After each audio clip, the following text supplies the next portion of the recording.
Everybody's doing well. Thank you very much for coming on this chilly morning. Glad you guys made it. This morning, we are discussing a couple of very important topics. As we get through the holiday season here, and the holidays are coming up, shoppers are going to be out in full force.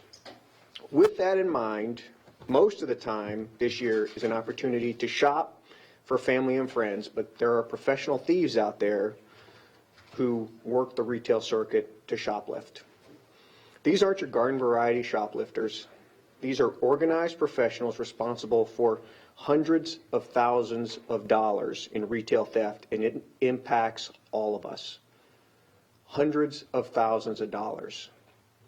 Sergeant Jeff Brown, who supervises the department's organized retail theft task force, will discuss the trends, impact, and what the CMPD is doing to prevent this organized retail theft. This time I will turn it over to Sergeant Brown.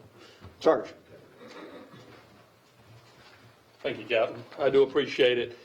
In response to an increase in retail theft, the CMPD, we began an organized retail crime task force back in January of this year. The retail task force encompasses 13 detectives within this department and 8 surrounding law enforcement agencies. As part of this, the detectives investigate retail crimes that are being committed by some of our chronic prolific offenders that have a propensity for violence and or responsible for a large amount of property loss to our businesses. As Captain Cox referenced, these professional thieves are extremely organized and responsible for hundreds of thousands of dollars in our retail theft. Just this year alone, the members of the Organized Retail Crime Task Force, just within CMPD, investigated 825 cases. We have closed out almost 54% of those cases, and that equates to 425 cases that we have cleared by arrest and held offenders accountable for their offenses. The more important thing is the amount of loss our retail partners are taking. They have lost, just within our reporting system, over $880,000 in property, almost $1 million of property that they have lost. And that's prices all pushed back to you and I, the consumer. We've recovered just about 10% at $80,000 worth of stolen property. But the more concern that I have is some of the offenders that we're engaging, that we're seeing. These are some of the suspects that are engaged in the organized retail crime, are previous violent offenders. And we're starting to see that, and we have seen that over time, and we're holding these offenders accountable. You ask yourself, why are they going to property crimes instead of violent crimes? Well, it was a risk reward. There was a whole lot more reward versus the risk that they were taking because it was just listed as a property crime. But here as the Organized Retail Crime Task Force, we're going to hold these offenders accountable for their actions. And whenever you start looking at retail crimes, you look at the businesses, your sons, daughters, fathers, mothers may be working these stores, and these are violent offenders that are coming in to commit their acts of violence, possibly their acts of violence in regards to retail crime. We're committed to this effort also because it impacts every one of us, the consumers. Whenever retailers lose money as a result of organized retail theft, they push those costs back to the consumers, and that raises the price to you and I within our communities. On the screen here, we'll have a couple of offenders that we've dealt with recently. This is Mr. Welburn. He's currently in custody as a habitual felon, and he's been charged with 10 shoplifting related cases, and he's currently awaiting trial. Previous violent offenses include armed robbery, commonwealth robbery, kidnapping, and felony larceny. He's one of our chronic offenders that we began dealing with because of the number of incidences that he's been involved with. Next, we have Mr. Greg Milner.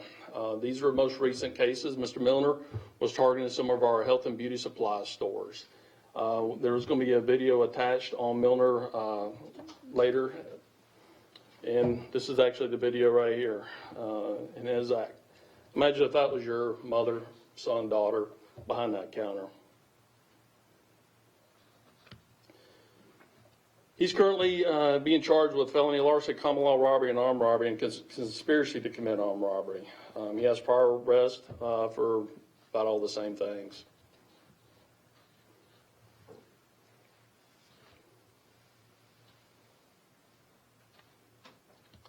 Next, we have some of our prolific chronic offenders that we've dealt with. Mackenzie Ray and Jody Horton. These two individuals, they affected the whole region. When I say the whole region, as a member of the task force, we've got South Carolina involved, Union County, Rowan County, Iredell County, Union County, you name it, the county and the surrounding agencies that we're working with, in Gaston County, can't forget them, to address these issues. They were responsible for a number of cases throughout the entire region, and they were targeting our large box hardware stores. And Mr. McKenzie, Mr. Ray, he is currently, all his cases have been adjudicated. Mr. Horton, his case is awaiting trial right now. Any questions? Any questions? I remember, I think you said back in June when this task force was created, you guys showed a video of, I think, a department store where, a group of guys went in and took the store for what they could. But I guess a two-part question is, since with this going on, one, is there any traits you guys can tell the public about as far as people working solos, as teams, and then secondly, are you guys doing anything different with store owners? What are you telling them and things like that to try to be proactive and things like that? That's a great question. A part of this is proactive, and this whole thing is a collaboration. It's a collaboration between the retailers, the CMPD, and our surrounding law enforcement agencies. And we are working with the retailers in regards to that. We've built great relationships with these retailers and continually work with them each and every day to address their crimes, what we call target harden, make it a little bit more difficult for these offenders, and building that partnership because, we all have a stake in this. I'll ask the first part one more time or better for you. So for the public, is there anything we can watch out for as far as what you guys see with trends with people coming in, or is it, what do you want the public to know about maybe trying to themselves safeguard against some of this stuff? Safeguard, be a good witness. That's it. I don't want the public to be involved with it. If they see it, be a good witness. Get identification of the individuals that are coming in and share that with the police when we do respond. So what type of businesses are involved? As a general, is there a trend or? The trends fluctuate. We initially started this in regards to a lot of the clothing stores. And our large box hardware stores. Now we're seeing a lot of our health and beauty supply stores. We've seen a lot of our convenience stores recently being targeted for beer and alcohol, things of that nature. The losses that they're taking are pretty great, and these are the cases that we're investigating. The clothing stores is the one thing right now, and the property is being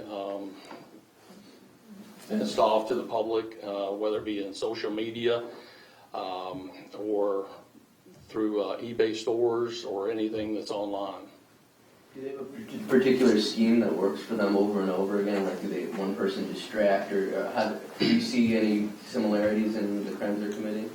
Similarities, yeah. They just walk in, load up their arms or shopping carts or bags, and walk out the store with the property. If they are confronted, oftentimes it turns into a common law robbery because they use force to take that property out of the stores. What's your message to employees?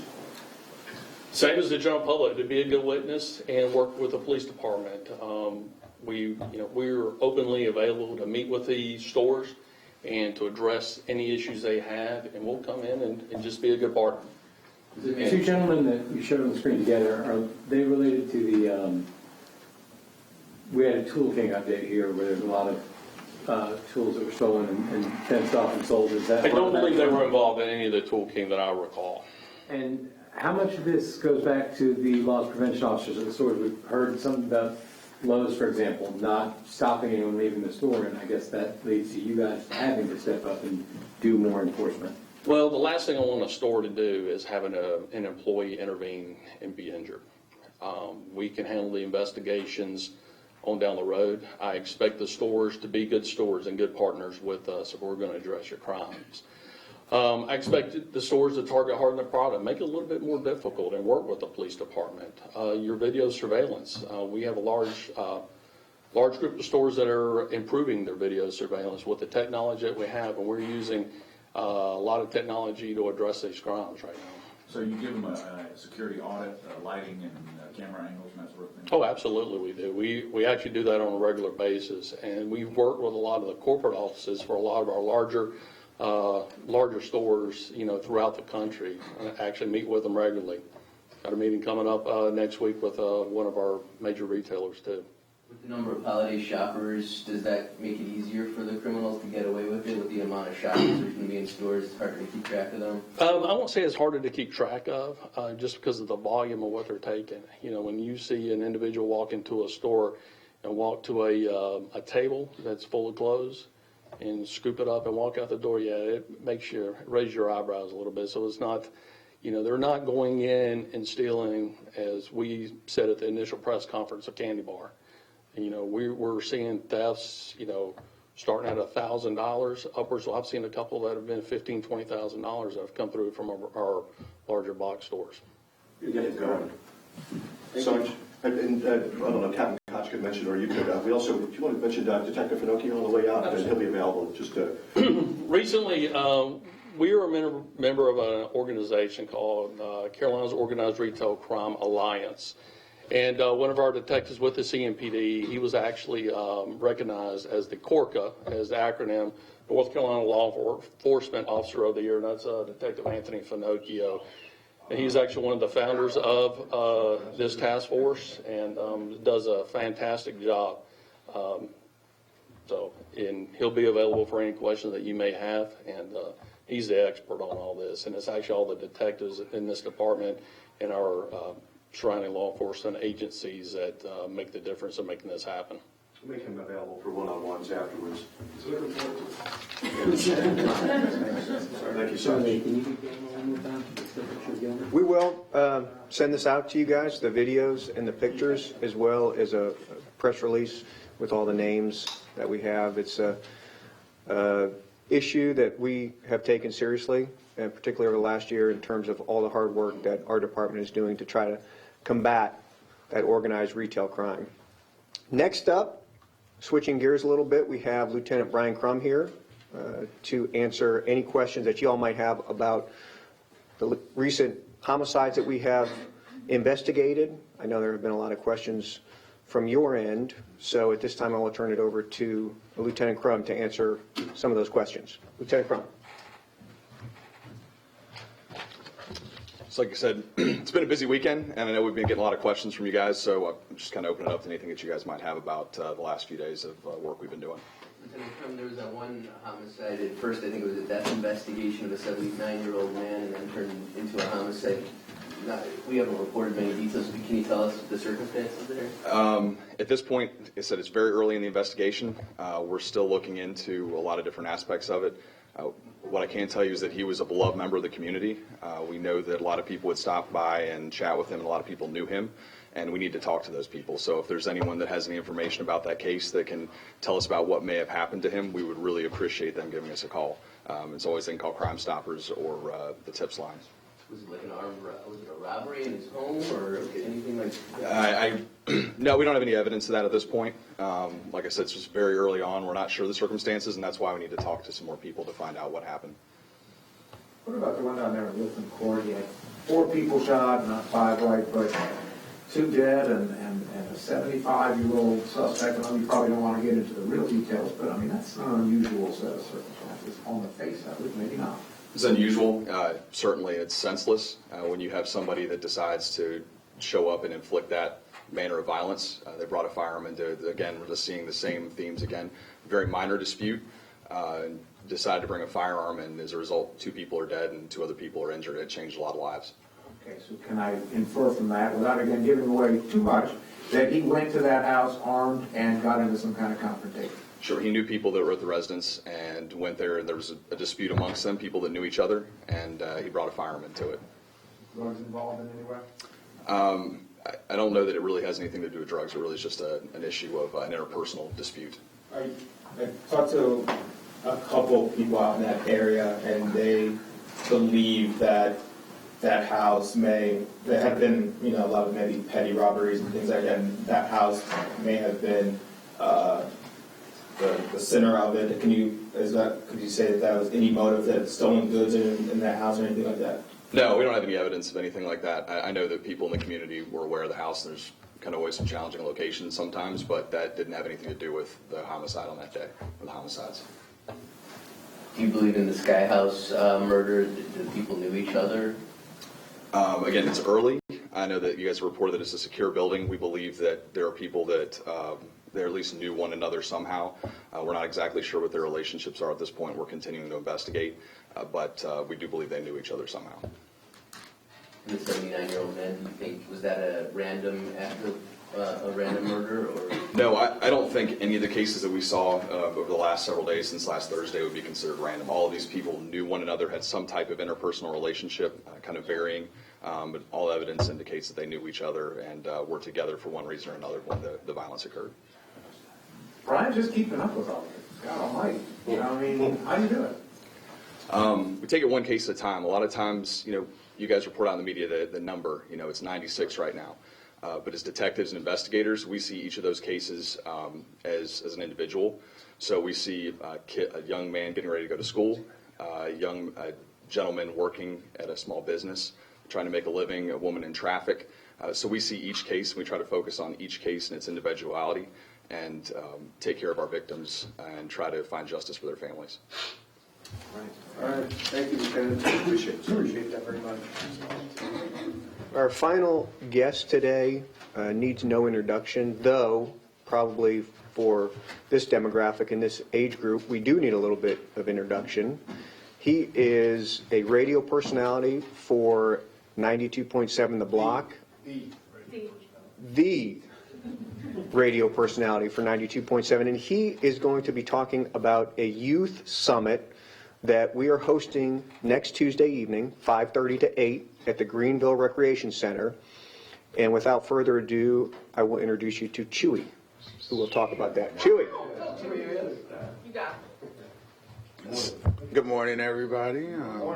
First and foremost, I want to say thank you to you guys. And when I say you guys, I mean everybody upon the task force that want to make the community a better place, not just working for the community, but also doing things for the community. I was brought in and sat down and talked to, I think because I've done a couple of youth events, but Chief took a liking to me, let's say that. I'm very thankful for Chief Putney for asking someone such as myself to be involved in the community and also helping him bridge the gap within the community.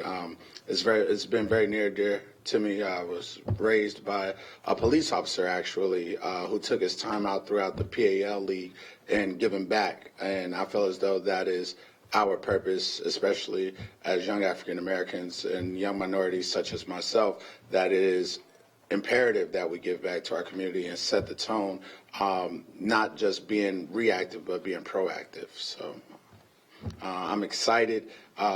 What we plan on doing is actually bridging the gap, also helping people and young adults make the right decisions. So we do plan on having basketball games, playing 2K. And also, I called out to a couple of the Carolina Panther friends of mine. Curtis Samuel and Alex Armour will be joining us next Tuesday as well. We care about the community, and I think it's time that the community starts stepping up for the community as well. So, Questions for Chewy? Come on, we got him out of bed. Of course not. come on, Acts 1.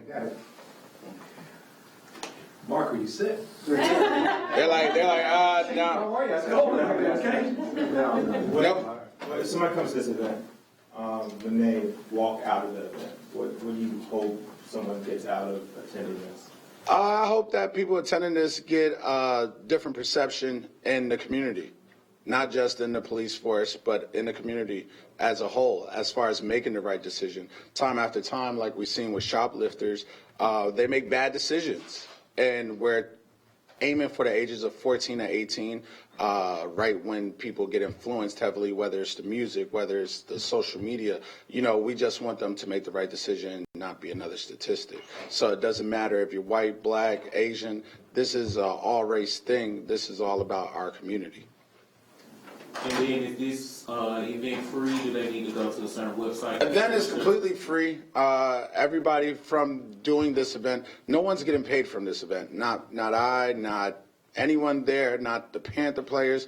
It's strictly community driven, and we just want to continue to raise the bar amongst our community. So I do hope that everybody comes out next Tuesday. I hope you guys are able to make it next Tuesday, and the people in the community are able to make it next Tuesday, because these are the things that we want to do and want to continue to do. We want to make Charlotte look cool, and not just look cool, but also be cool. We want to show young adults, hey, police officers are humans too, and we want to not take away their power, as per se, but make young adults feel comfortable. Even though they are authority figures, so are your parents. So we just want to lighten that load up as well. So going forward, I've committed to giving myself once a month to this initiative as well. So we'll be doing this in random parts of Charlotte. Don't be surprised if you see someone like the Stephen Currys come out to events like this. You'll see the rappers, you'll see everybody you can giving into our community. Is there a way to measure the success of these kind of events moving forward? We'll see it throughout time. Hopefully that this becomes a real big thing throughout every month that students are looking forward to being a part of.